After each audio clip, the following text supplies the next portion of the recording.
themselves in front of a computer for long hours and weeks and years. And so it's at the end of the process, sometimes a surprise that anyone has read your book, period, let alone given it a wonderful award like this. So it's deeply gratifying. And it's also nice to be home for me. I grew up in Alexandria, across the way, and used to come into DC, mostly Georgetown. I see a couple of friends from high school here. And I remember we would park our cars and walk through the Georgetown University campus, and we would see students at their desks. And I remember thinking, I will never be that old. I am, and far more so. Tonight, I'd like to talk a little bit about how I came to write this book, since this is a little bit of a book about, an award about process. And I'd also like to share a couple of just paired readings that consider wood from two perspectives, a kind of private wood and a public wood, through the lens of American Gothic, which is, of course, the work that wood is best known for. And that's really sort of how I came upon this book project. I was really fascinated as an art historian. I teach American art, as you heard, at Wheaton College. And I'd always been fascinated by the kind of central paradox of the fact that American Gothic is the best known American painting, bar none, whereas Grant Wood himself is one of the least known American artists of his generation. He really is kind of a cipher in a lot of ways. People know very little about him, which probably helped me in some ways with this award because nobody hated him on the award committee. I guess I had that in my favor. And I talk about it in the book as being a situation not unlike Oscar Wilde's The Picture of Dorian Gray. And for those of you all who know the novel or read it in high school, I have this short little paragraph in which I make that comparison.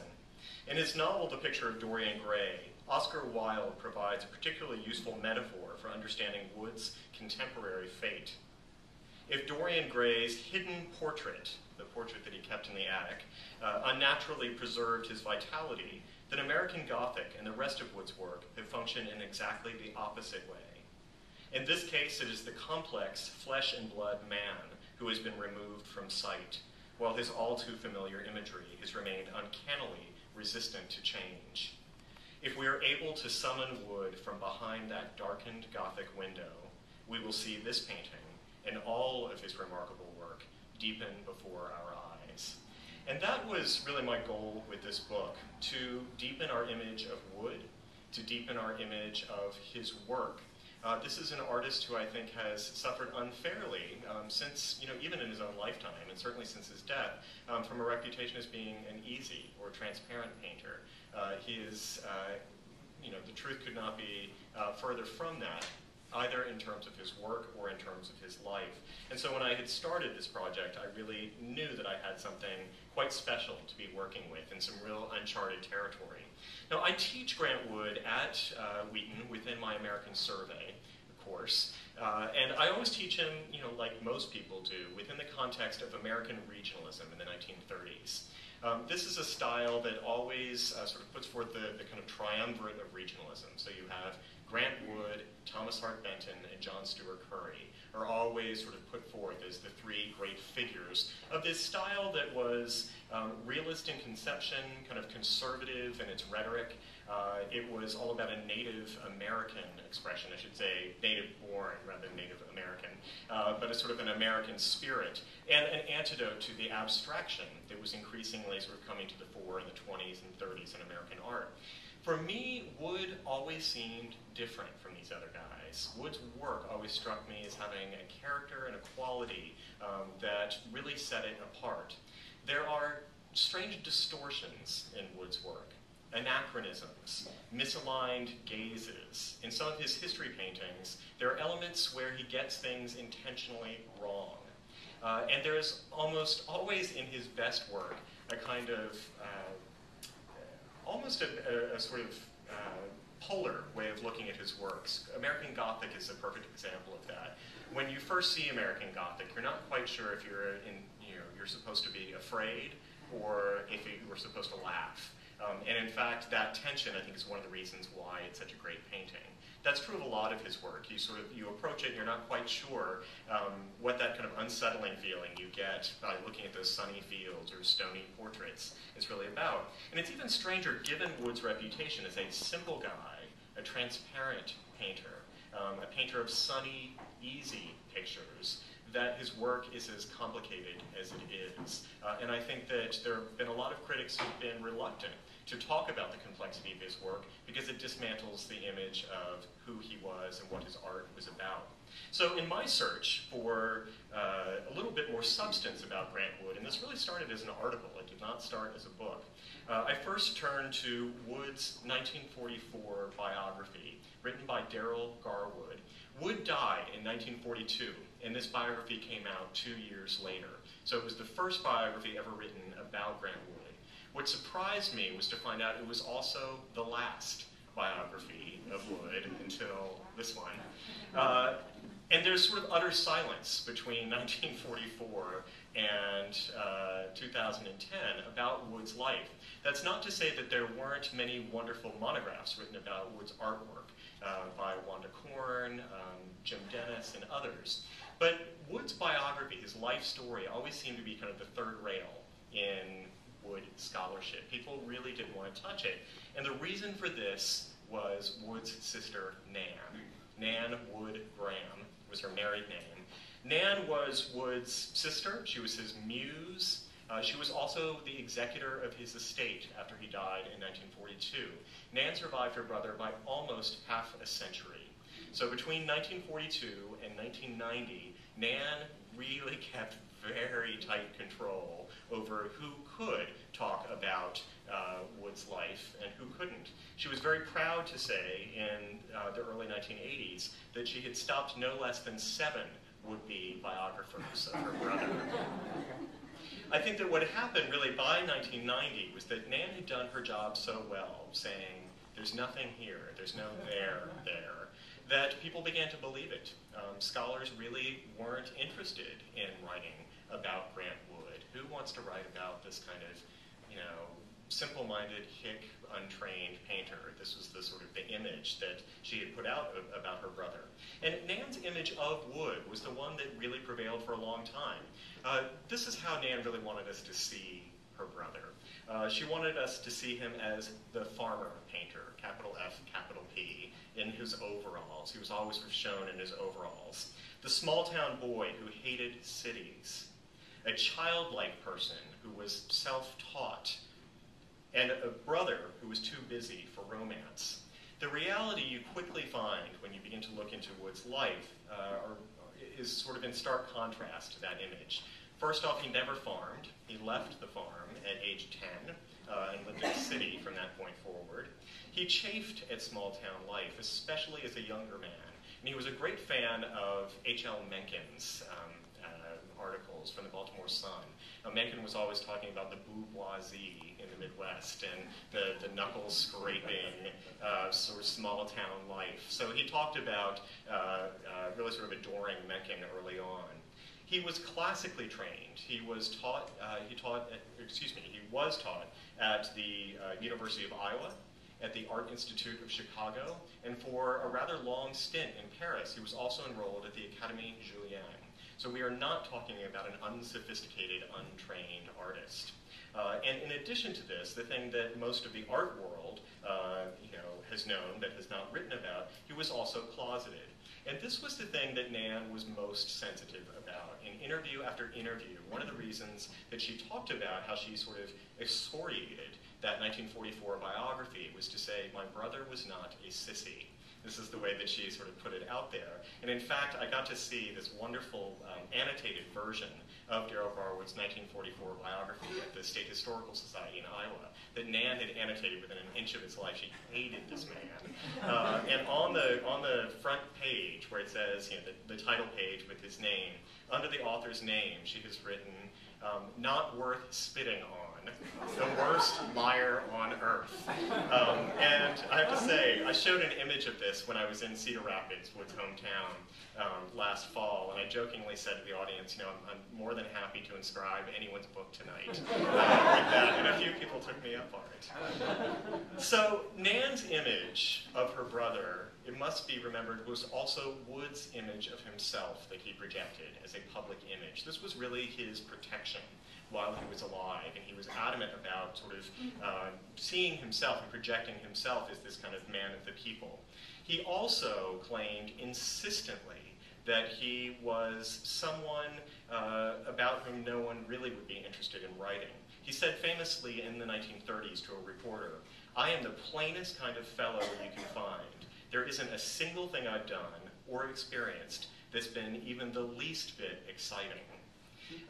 My editor decided to use this as the beginning copy on the inside flap, and I thought that's maybe not the best way to pull in a reader. But she goes on, and I go on in the book, to say he was anything but. This was Grant Wood saying, there's nothing to see here. You know, don't look too closely. It is perhaps not surprising, it's a great irony, that during World War I, Grant Wood served as a camouflage artist. And he certainly was within his own life. So as I said, Wood's sexuality was not a secret when I began looking into his life. It was something of an open secret in art historical circles. What was surprising to me was how open this secret was in the 1930s. How openly, if in sort of veiled ways, I should say, it was referred to in the press and by Wood's friends and colleagues. And in fact, there was a very dangerous period towards the end of his life when his colleagues at the University of Iowa tried to use his sexuality against him to have him fired from the faculty. So this was certainly a part of Wood's life, his private life sort of intersecting with his public and his own life. I was equally surprised by Wood's relationships with his family, which were really unorthodox and I think affected the way that he worked in really profound ways, and also by his complicated relationship to Iowa. Wood is always seen as a real kind of uncomplicated Iowa booster, the boy who came home from Europe, looked around and said, you know, there's no place like home. That was a little bit more ambivalent for him, and I think that too changed the way that he painted. So the three strands kind of that I look at in this book involve, you know, Wood's sort of sexuality in private life, his family relationships, and his connection to his region. Each one of these dimensions has kind of a private side and a public side. And what I was hoping to do with this book as his biographer was to reintegrate those two sides again. So once again, we can see a three-dimensional person, a fully realized person and artist, and also to explore the points at which his life and his work intersect. Of course, no artist's work is in lockstep with their life. Otherwise, there would be no reason for art if it were purely autobiographical. But there are ways in which we can look at Grant Wood's paintings and understand them far better by understanding the circumstances during which they were painted. And this is something that, a sort of lens that has not been applied to Wood's work in the past. The reasons for doing this were simple.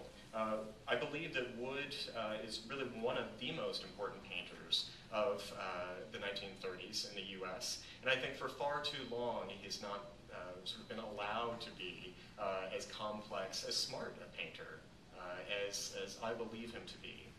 So looking at a couple of those strands, and then I'll read a few small passages from the book. I wanted to start by just giving a little bit of an overview of Wood's family and how that locks into how we think about his art. Wood's father casts probably the greatest shadow in his life and in his work. His father, Merville Wood, was a very pious and very strict Quaker. The way that he sort of interpreted his Quaker faith involved banning any form of fiction from the family home. So, for example, Wood famously told this story of having to walk 5 miles to a neighboring farm to return a copy of Grimm's fairy tales that he borrowed from a classmate.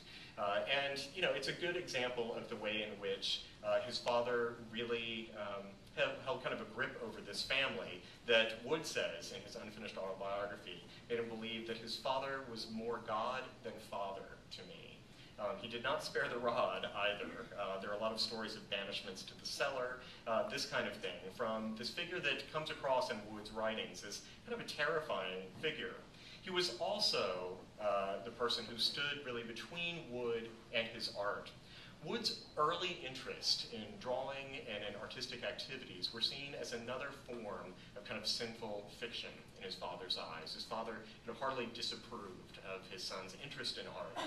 And so Wood tells stories from his childhood that are nostalgic in the way that he tells them, and kind of heartbreaking to read, about his first drawing attempts taking place in the darkness in the cellar, or hidden underneath the kitchen table by his mother. He used a red checkered tablecloth that went almost down to the floor to hide her son when he was drawing. And he says, there alone I had privacy and could look out at the world of adults through the arched openings of the red checkered tablecloth.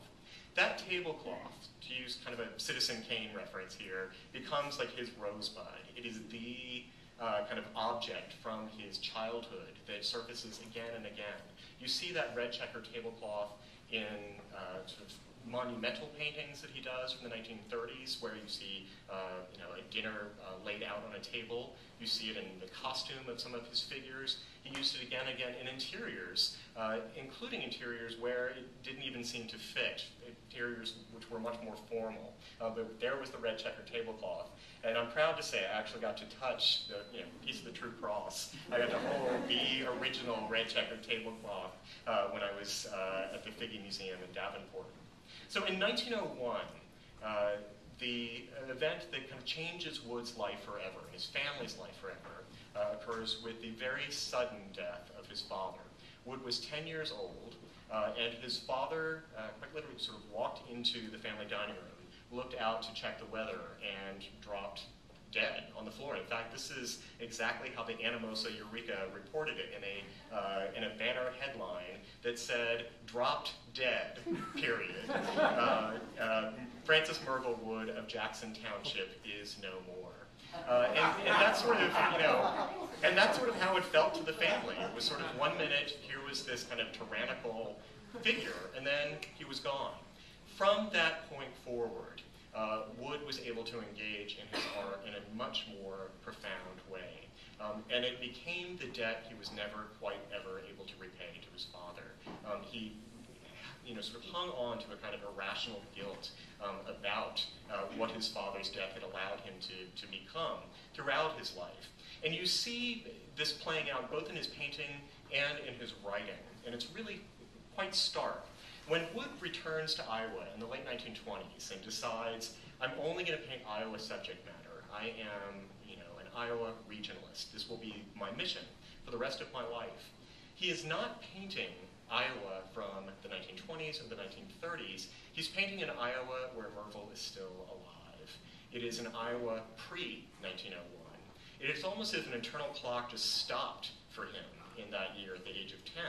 And that entire world remains frozen in amber. That's what you're seeing when you're looking at these images of Iowa. It happens also in his autobiography. In 1935, Doubleday asks Wood to write his autobiography. He happily takes on the task, writes all about his childhood, gets up to the point of his father's funeral and the family's removal to Cedar Rapids, and he stops mid-paragraph. He was quite literally never quite able to get over that event in his own autobiography. And I'll just read a short paragraph from that section of the book. Of his father's funeral, Wood remembers, I was crying, but it was because I was tired and frightened, not because I realized my father was dead and that I should mourn. As for the reactions of his family members, the artist begrudges their businesslike distress, grieving so confidently and so confidently consigning him to the hereafter. Recalled by Wood as an adult, of course, this memory reflects more than just the confused grief of a 10-year-old boy. At the time of his father's death, Wood was certainly old enough and demonstrably sensitive enough to have grasped the gravity of such a loss. His resentment at his family's grief, then, may stem less from his childish bewilderment than from his envy of those able to consign Merville to his grave, a feat that Wood himself never accomplished. As the artist later said of his father, Merville's stern, haunting loneliness would never surrender, even to the earth. And his father's ghost kind of inhabits Wood's paintings from the late 1920s on, after that return to Iowa. The best example of it is his first great work in his mature style, and that's American Gothic. The models for American Gothic were Wood's sister, Nan, and his dentist, Byron McKeeby. So that is a very good sort of likeness of Byron McKeeby. But what happens is a kind of double exposure in the work. Byron McKeeby, by all accounts, was kind of affable, sweet, afraid of his own shadow, a kind of sweet, gentle man. Do you get that sense at all from American Gothic? No, I mean, what we're really seeing there is Merville looking out at us. And almost as if to tip us off to that, Wood substitutes the octagonal glass frames that his dentist wore with his father's round frames. In fact, his father's round glasses were the only thing he saved from his father after his father's death. So they were kind of like a holy relic to him. But of course, it's little details like that unless you really know what you're looking at, you really don't know what's going on in this painting that frightens you in a way that you're not quite able to express.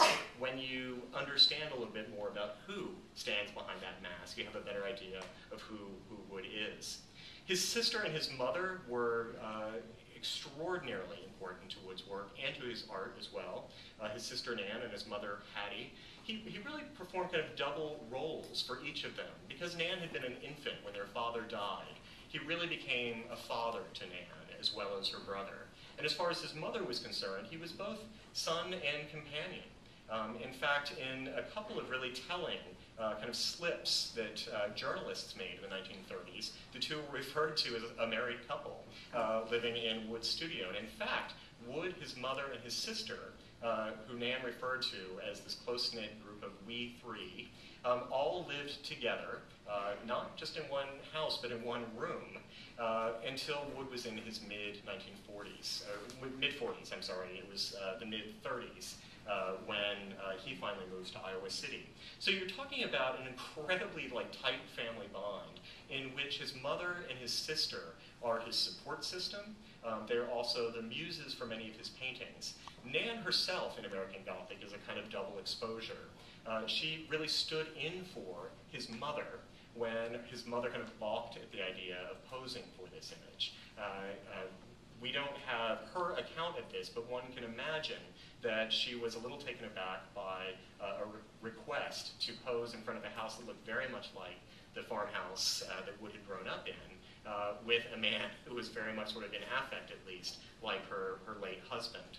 So they perform, as I said, a very important role in Wood's life, and they lived together at 5 Turner Alley, this wonderful carriage house that had kind of an Addams Family quality to it. It was right behind a funeral home, and their carriage house area was right above a garage for hearses. So the hearses were downstairs. You went upstairs into the studio, which was where Wood painted American Gothic and all the great paintings that he did in the early 1930s. It was an open room with 2 bays, about 900 square feet, and he would paint in the bays and then put away the paintings at night, and then pull out the beds. And it was sort of like, Goldilocks and the 3 bears. The 3 beds would sort of line up in the bay. Turner Alley also had an unusual front door. It was a 19th century coffin lid, which Wood put on kind of as a joke. So you opened up, the coffin lid would go into this space. In terms of, so if these are the relationships that very much affect Wood's art, and try to imagine too, Wood painting with his muses right there, they're living with him. His relationship to Iowa itself was also very complicated. As I said, in the 1920s, Wood was a great fan of Mencken and Mencken's call to kind of leave the small towns for the larger metropolitan cities, the expat lives of Americans in Paris. So during the 1920s, Wood takes 6 separate trips to Paris. At one point, for a year and a half, he's living in Paris. That's when he was at the Académie Julienne. And in 1928, after a trip to Munich, he was undertaking a commission there for a stained glass window. Wood returns and renounces Europe forever. Says he will, never return. He has discovered this new style. That, at least, is the way that it has often been told, that there was this sort of, the scales fell from his eyes, and he knew that he wanted to be back in Iowa. I think it's a little bit more complicated than that, and again, it has a lot to do with the success of American Gothic. Wood did return in 1928 from Munich with a new sense of vision, a new kind of painting that he'd seen at the Alte Pinakothek galleries in Munich, where he saw medieval altarpieces and Northern Renaissance painting that he really felt drawn to. What happens is that he paints a portrait of his mother in 1929 that goes without much comment at the Art Institute of Chicago. The following year, he submits another kind of unusual work, a farmer and his companion in front of a house in the style of Carpenter Gothic, or sometimes called American Gothic. That event changed Wood's life forever, for reasons that I think sometimes still defy any kind of easy comprehension. That painting became a greater sort of critical success than any American painting before it or after it. There's never been anything like it. And it wasn't just a success in Chicago. It was a success on both coasts. It was being reproduced in newspapers from Los Angeles to New York, Berlin, London. He was an international star overnight. And I believe that what really happened, and I talk about this in the book, is he runs into kind of a devil's bargain. He tries throughout the 1920s to make it as a painter in Paris, painting as an impressionist. This actually surprises a lot of people who know his later work. He was a very accomplished impressionist painter. Comes back from Paris, paints, this deeply personal painting for him, and it changes him forever. He was forever rooted to Iowa, and as you'll hear later in the reading that I've chosen for this, is suddenly seen as kind of the savior of American art.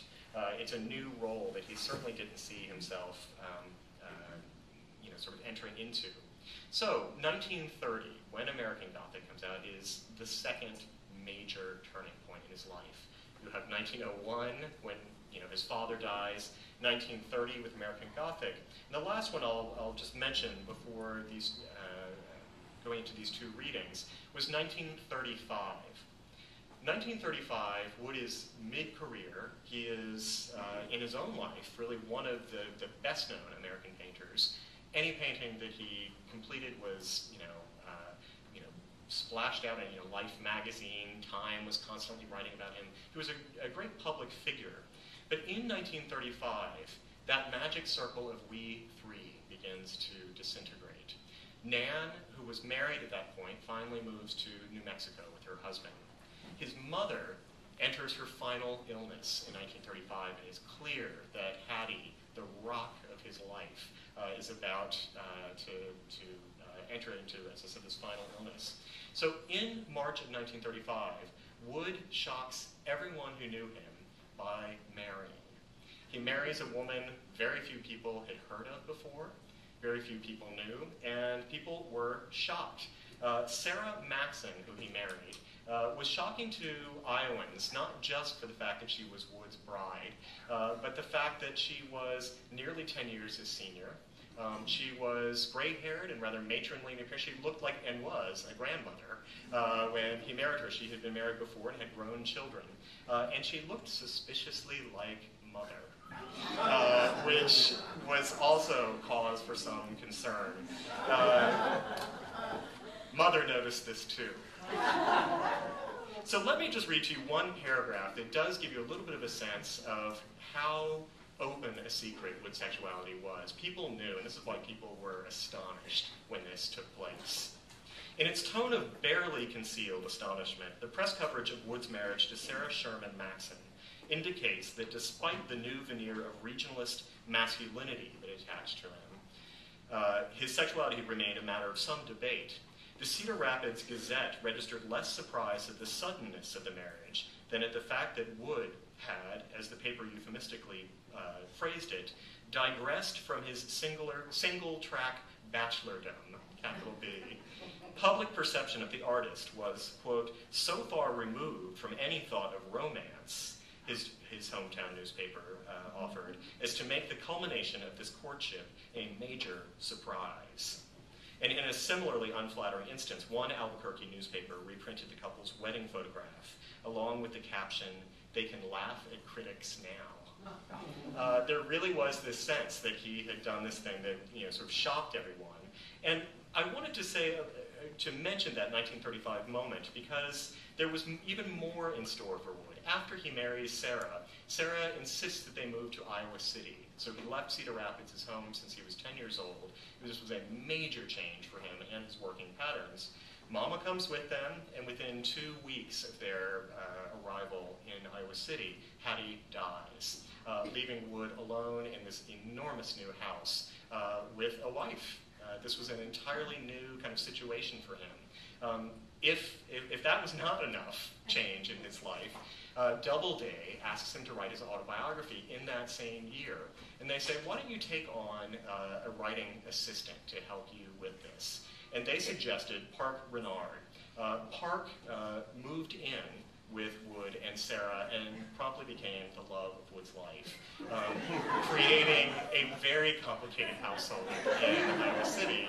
And in fact, Sarah referred to this time as living with Wood and Park under that house was like living on top of a volcano. So things were a little tricky for Wood in 1935, which was when he painted this painting. Some of you all maybe have seen this on the cover of the book. This is a painting from 1935 called Death on the Ridge Road, and it's unusual in Wood's work in that it is one of very few examples of a contemporary scene showing cars that are about to crash into one another, a car about to crash into this red truck coming around the corner. And it is also unusual in the sense that he always does these very peaceful, almost deathly quiet paintings. This is a scene of imminent disaster. And he paints it right when his world is kind of unraveling. So to me, this is a good example of one of those points at which you really have a much deeper sense of what's going on in his work, especially exceptions to his work, when we know more about his life. And it also shows his incredibly kind of smart use of those Renaissance masters that he loved in Germany. You can't see it all in this cropped image, but the telephone poles that sway around the cars, there are 3. They are cross-shaped, and the entire hill looks like Golgotha. It's a crucifixion scene, and he intended it to be read in that way. It's a scene of imminent punishment. And punishment really becomes a theme in a lot of Wood's work as his life becomes much more complicated. So the two very short passages or readings that I want to offer tonight both relate to American Gothic, and they relate to, again, that private sense of Wood and the public sense of his painting and character in the public sphere. So the first gives you just the very beginning of my look at American Gothic and sort of how Wood put this together. And you should know that in 1930, nobody knew who Grant Wood was. He was a kind of a guy who did well at state fairs. He was known in Cedar Rapids, but not much beyond that. And he had really started this very complicated painting about his complicated return home. Wood's inspiration for American Gothic dates to the spring of 1930, when he discovered a small Victorian-era farmhouse on a trip to Eldon, Iowa. Particularly drawn to the house's Gothic window, Wood considered this overscaled feature comically marooned on the facade of this tiny, isolated structure. Even today, when you see this, it is a great visual joke, seeing this house. A distant descendant of the great cathedrals that Wood had painted in France and Germany, this farmhouse embodied for him all of the admirable and provincial qualities of rural Iowan culture, as he later and rather unflatteringly declared, "Our cardboardy frame houses on Iowa farms are especially suggestive of Middle West civilization." Even the term for the farmhouse's style, familiarly known as American Gothic or Carpenter Gothic, provided Wood with an irresistible contradiction in terms. The stark and colorless faith of the house's presumed inhabitants, as the painter envisioned them, no more resembled the grandeur of medieval Christianity than the home's upper window recalled the Cathedral of Chartres. Indeed, Wood's initial goal in painting American Gothic had been to create an analogous relationship between the farmhouse and its imagined inhabitants. "I simply invented some American Gothic people to stand in front of a house of this type," Wood explained to the Des Moines Register in 1930, adding, "It was my intention to do a mission bungalow painting as a companion piece Don't you just wish he had done the Mission Bungalow American Gothic? With Mission Bungalow types standing in front of it. Wood never created American Gothic's pendant image, but his proposed juxtaposition of the two styles, one belonging to the pre-1901 era and the other to the 20th century, indicates the split that characterizes his work in a more general sense. Not surprisingly, it is the 20th century example that he never got around to. So Wood's original concept for American Gothic can be easily read in the finished work. You have a Victorian house paired with Victorian types, but this setup alone, his gambit that he talks about for this work alone, fails to explain the painting's uncanny chill. More than just a send-up of Mencken's Bible Belt bourgeoisie, it is an eerie and even a sinister image. Perhaps the most unsettling element in the painting is the clear misalignment between the sitters' ages, a detail that has inspired endless speculation concerning their relationship. Are we faced with a May-December romance, or a father and daughter? Wood himself seemed occasionally confused over the issue. He went back and forth talking to interviewers about this. Yet neither possibility relieves the viewer's sense of discomfort. Beyond the sitter's age discrepancy, there's also the disturbing quality of their frozen gazes, an aggressive foregrounding of their bodies, a visual confrontation that is pointedly underscored by the farmer's menacing pitchfork, which is really almost like trompe l'oeil. When you stand up from that painting, it is poking right out into your space. Now, in the very beginning, and I'm only going to read you the first paragraph of this, of my sort of analysis of how do you begin to pick apart the iconography of this painting. I started with that Gothic window, because for Wood, that was the thing that he really sort of fastened on first for creating this painting. So the darkened window that Wood places between these two figures is a vanishing point in the painting. That's where all of the sort of perspective lines go. It is a vanishing point in more than one sense, however. This empty window suggests all the dimensions of the Gothic in its romantic 19th century context, this sort of Bronte context. Family secrets, dead bodies, and more haunt this work, and they enter the painting here. And the figures that you're seeing before, including, and the window itself, which is sort of personified, really sort of, I think, bring us to a much deeper understanding of what he was doing. So this first paragraph about that window begins, in Wood's personal iconography, the pointed arch held greater resonance in a longer history than any of his other recurring motifs. The very first representational marks he'd ever made as a boy were the arched circles that represented the feathers of his favorite hen, and they are little Gothic arches that he did again and again. In the childhood hideaways where he produced such images, moreover, we see the same shape repeated, the arched openings of his kitchen table studio, the pointed gable of the barn's hayloft, and the steep pitch of the Anamosa farmhouse's attic. Added to these early associations is the adult Wood's fascination with Gothic doorways, a subject found throughout his Parisian paintings, all done in an Impressionist style, and one that wholly dominated his 1926 show at the Gallery Carmine. So I use this as a way to start uncovering the ways in which seemingly simple shapes, props, even decorative choices in his paintings have really profound connections to who Wood was as a painter. The arched openings, especially of that tablecloth that he referred to again and again, was the separation for him between the real world and the imagined world. And in his best work, we're really seeing his imagined world. What follows this is a kind of deconstruction of the painting, looking at the sitters, their props, their gazes. And what emerges is a very complicated family portrait that reflects Wood's own very complicated and permanent kind of return to Iowa. So I'll now read the passage related to the public perception of this work. People who had no idea who was painted, had very little idea who Grant Wood even was, and who instantly saw it as a blank slate upon which they could really project kind of any meaning. American Gothic debuted at the Art Institute of Chicago in the fall of 1930, whereas his mother's portrait, Woman with Plants, had failed to attract much attention at the same venue just a year before. The artist's latest entry was the universally acknowledged hit of the show, a triumph that derived in no small part from the painting's powerful psychological charge. Given its multi-layered iconography, critics and popular audiences projected a host of different and often conflicting meanings onto the painting. Many Iowans who first saw American Gothic were angered by the image, perceiving in it a parody as cruel as it was inaccurate.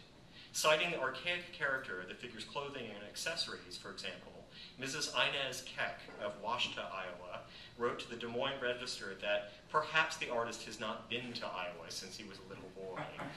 Truer words were not spoken. He really left the farm at 10. Beyond noting the painting's anachronistic appearance, locals also took exception to what they believed was the unwholesome nature of the sitter's age discrepancy, and frequently remarked upon the figure's perceived unattractiveness. To Nan's lasting fury, one Iowan housewife claimed that the female figure in American Gothic resembled nothing so much as the missing link.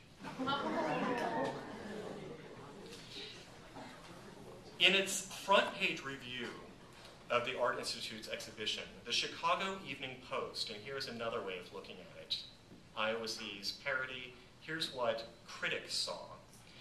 The Chicago Evening Post featured a large reproduction of American Gothic under the headline, American Normalcy, displayed in annual show.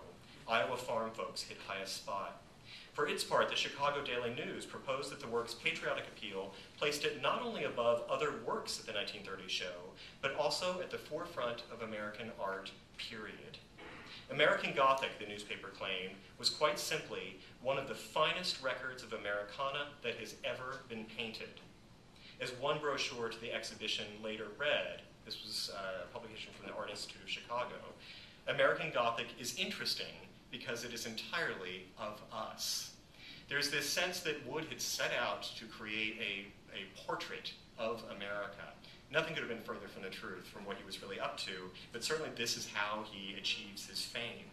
For those who perceived a national self-portrait in this work, it was also important to distinguish its regional focus from other, less American parts of the country. As C.J. Bulliett, the art critic for the Chicago Evening Post, wrote of American Gothic, the biggest kick of the show comes not out of New York, or Woodstock, or the effete East, or even out of Al Capone's jazzed-up realm, Chicago, but out of Cedar Rapids, Iowa. Bulliett makes an important distinction here between the painting's rural Midwestern milieu, the source of its powerful kick, and the presumably fey elitist atmosphere of the East Coast, or the presumed corrupt environment of Chicago. If the success of American Gothic served to sharpen this rural-urban divide, then so too did perceptions of Wood himself. And again, no one knew who this guy was, but they didn't stop them from talking about him in their reviews. A view that the New Yorker expressed in no uncertain terms. As a symbol, Wood stands for the corn-fed Middle West against the anemic East. He stands for an independent American art against the colonialism and cosmopolitanism of New York. With works like this, like American Gothic and others in this style that Wood had shown at the exhibition, critics proposed that Wood had single-handedly reversed the tide that had pulled so many of his generation to Paris, including Wood. Critics conveniently either ignored or forgot the fact that Wood himself had been an impressionist and had desperately tried to make it in Paris himself. The New York Times' Edward Alden Jewell declared the painter had earned his toga virilis for ending Americans' perilous fascination with Impressionism, whereas Gilbert Seldes wrote, Grant Wood is calling us back to simplicity and even a hardness. Rather pungently, another writer observed that the artist had replaced the vogue for continental affectation with his own Midwestern tang. So there's this sense that Wood is a sweaty farmer who happens to paint. And Wood really saw this in a lot of ways as a very kind of convenient cover for him. This is what I mean when I said this became kind of a devil's bargain. This painting forever cast him as a salt of the earth, man of the people, for whom painting was no different than putting together a stone wall or pitching hay. And critics talked about it that way. He's a farmer and a painter, and these two do not have to be mutually exclusive. So he's forever more defined in this way. He gets positive reinforcement for being kind of the red-blooded, masculine American painter. And as this happens, the curtain kind of descends. And it's from this point forward that you really get that sense of the Wood that only a very select circle knew, including Nan, and the Wood that the rest of the world had known.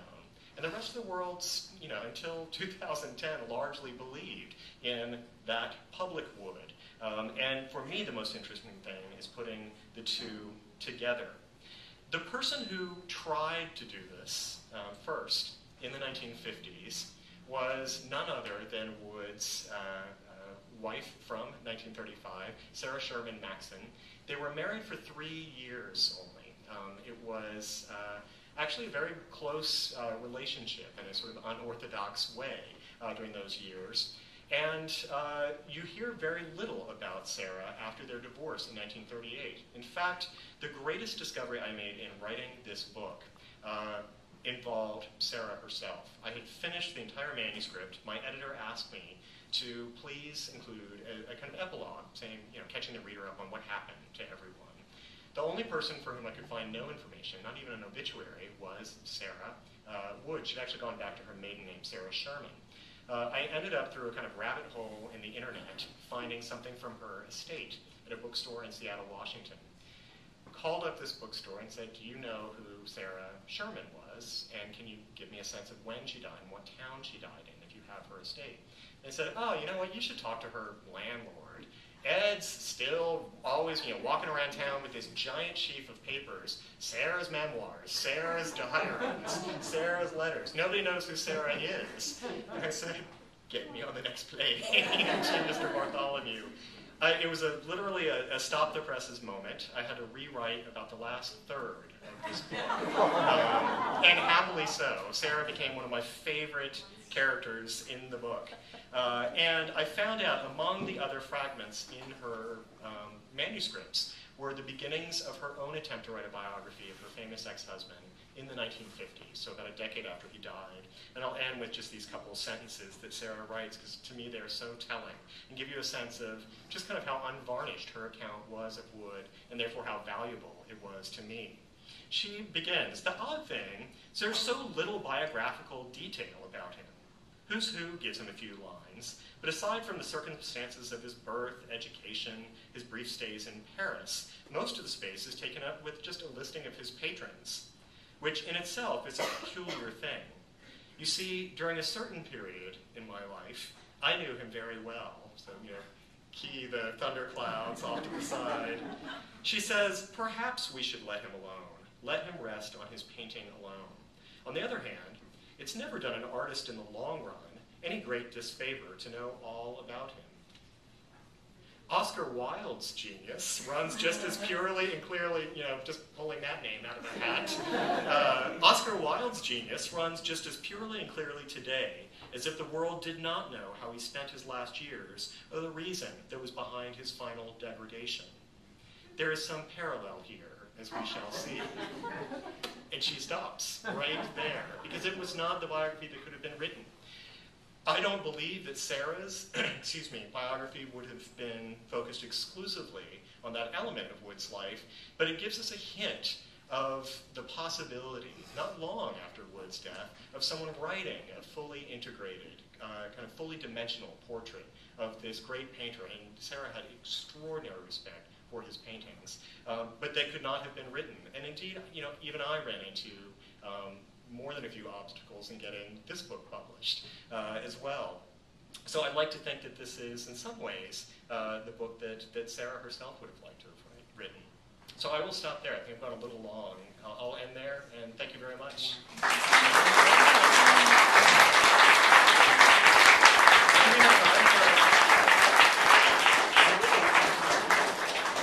Do we have time for questions or anybody has any burning questions I haven't answered? Yes? Dr. Evans, as you said, the American Gothic is an iconic American painting, but there have been iconic European paintings over the centuries. Why has American Gothic been so spoofed over the years in so many ways? It's more of a recent phenomenon than you would imagine. It was not spoofed much at all during Wood's lifetime. even given how extraordinarily famous it was. The first person ever to create a parody of it was Nan. And she did that a few months after Wood's death. She is responsible for having done the first parody. But between the 40s and the 60s, you really don't see that happening much. Nobody was interested in Wood from the 40s to the 60s. What you begin to see in the 1960s, and my hunch about it is that American Gothic gets taken up as a kind of a funny kind of counterweight to sort of counterculture, sort of imagery, right? So you begin to see American Gothic shown as a way of showing how, say, a political figure could be real square, or, you know what I mean, sort of, so you begin to see images, parodies of it in the 1960s that very much relate to that notion of, if this is what people think America is, then it's much funnier to put these faces on, or to change what he's holding, or to really sort of play with this sacred icon. But it really doesn't begin until the 60s, and it shows no sign of stopping. It is, every single political season, there's always an American Gothic parody. And, there are people who collect them.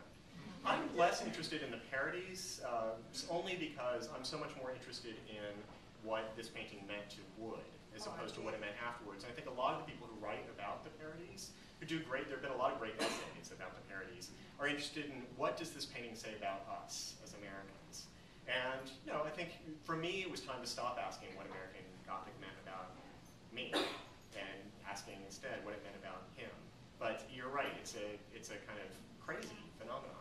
The Mona Lisa is probably the only other example of something that's been parodied that way. Thank you. Sure. I've Yes. always found the American Gothic kind of pathetic, and I really have enjoyed some of Grant Wood's later paintings, which, and speaking of parodies, they are parodies. Yes. Like the Parson Weems Fable and the Midnight Ride, The Fall Revere, which I think are marvelous pictures, but they're entirely different from American Gothic.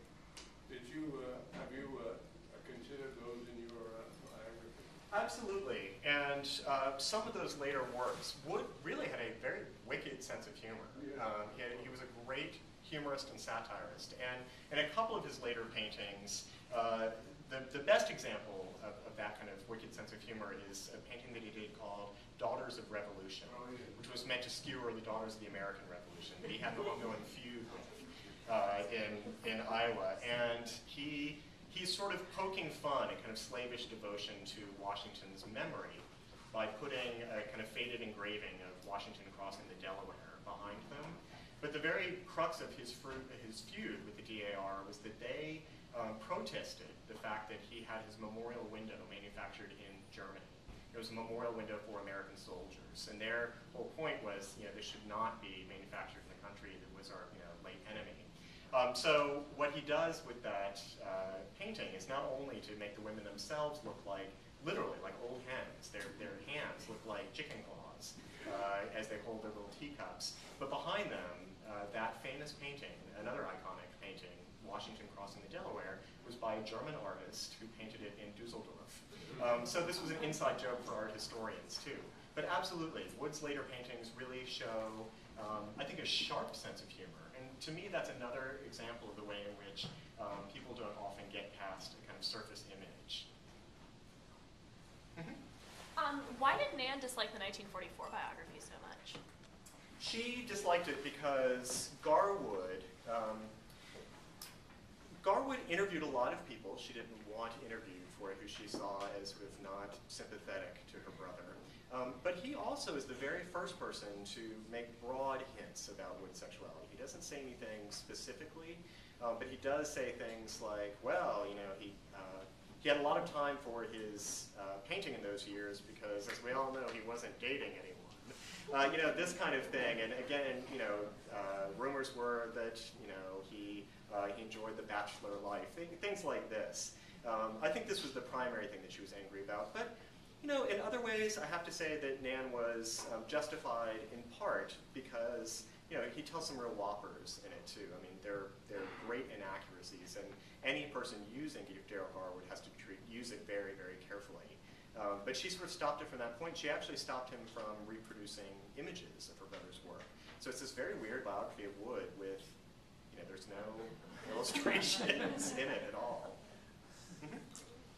Two questions. One, was he successful selling his work at that time? And did he know Thomas Hart Benton? Were they friends? Were they He did. colleagues? He was very successful, and partly because of that association with Benton and Curry. The invention of that movement, regionalism, happens in 1944, and it happens at, 1934, and it happens at one show in Kansas City. Curry, Benton, and Wood all had the same New York dealer. They didn't know each other. The dealer thinks, let's sort of put them together and brand this as a movement. So he kind of falsely put together this show under the pretext that these were all painters who'd been kind of working in concert to create this new great American style. It kind of worked, because what happened was from that point forward, the men became very closely associated with one another, really did talk, sort of embrace a rhetoric about American style. So when I talk to my students about it, I say it's sort of like the band The Monkees. It's sort of, and now they have no idea who the Monkees are. But the Monkees were a fake band, but they did have hit records, and they were actually a band. In the same way, the regionalists, it was a completely synthetic movement, but it became a real movement after that show. And Wood did very well. I mean, Wood was commanding prices of between $10,000 and $15,000 for a single work at the height of the Depression. So this is why when Sarah marries him, says, why are you living over a garage still?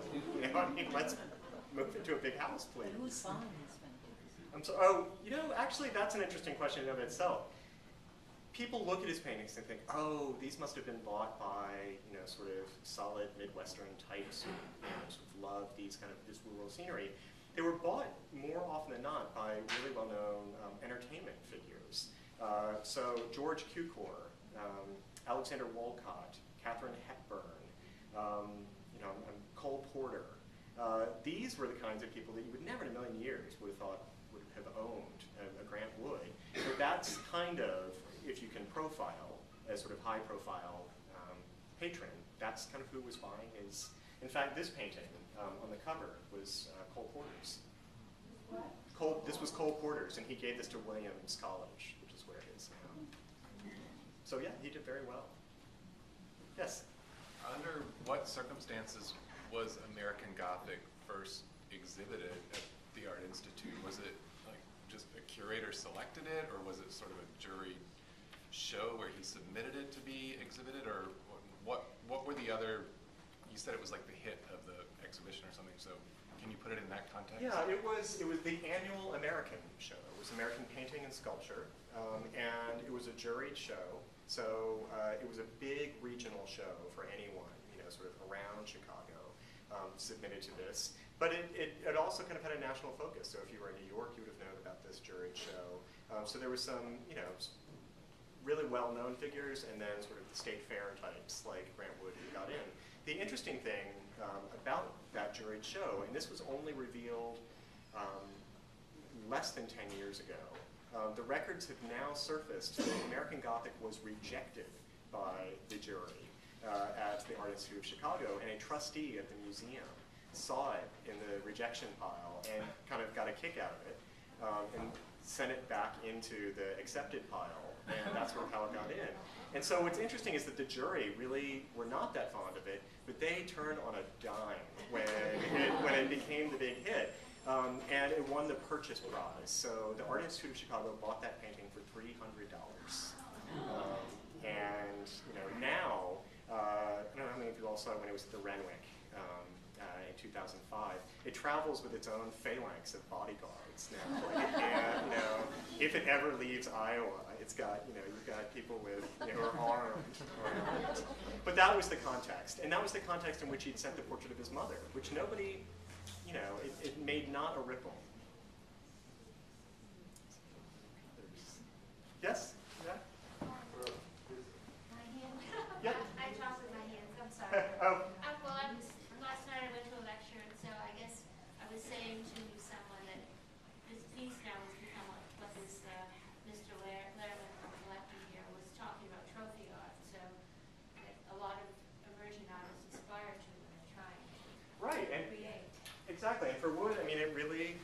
saying, it changed everything for him. I mean, he lost all of his privacy at that point as well.